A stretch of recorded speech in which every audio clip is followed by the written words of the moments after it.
சமூக ஆர்வலரான அன்னை வி. சரவணன் அவர்கள் கடந்த 4 ஆண்டுகளுக்கு மேலாக திருவைகுண்ட தொகுதி மற்றும் அதன் சுற்று வட்டார பகுதிகளில் உள்ள ஆதரவற்ற ஏழை எளியவர்களுக்கு இல்லம் தேடி மதிய உணவு மற்றும் இரவு உணவு திட்டத்தை ஏற்படுத்தி உணவு வழங்கி வருகிறார்.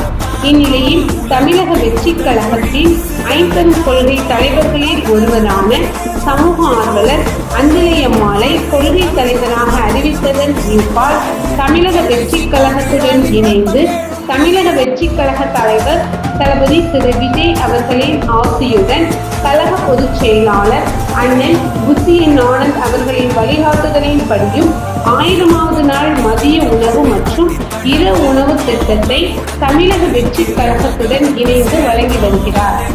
9/8/2025 இன்று 1152வது நாளாக ஏரல், உண்டியலூர், திருவைகுண்டம், கோட்டைக்காடு மற்றும் கீழமங்கலக்குறிச்சி அதன் சுற்று வட்டார பகுதிகளில் உள்ள 155 ஆதரவற்ற ஏழை எளியவர்களுக்கு தமிழக வெற்றி கழகம் தூத்துக்குடி மேற்கு மாவட்டம் சமூக ஆர்வலரான அன்னை வி. சரவணன் அவர்களின் சார்பில் மதிய உணவாக முட்டையுடன் கூடிய குருமா குழம்பு சாப்பாடு வழங்கப்பட்டது.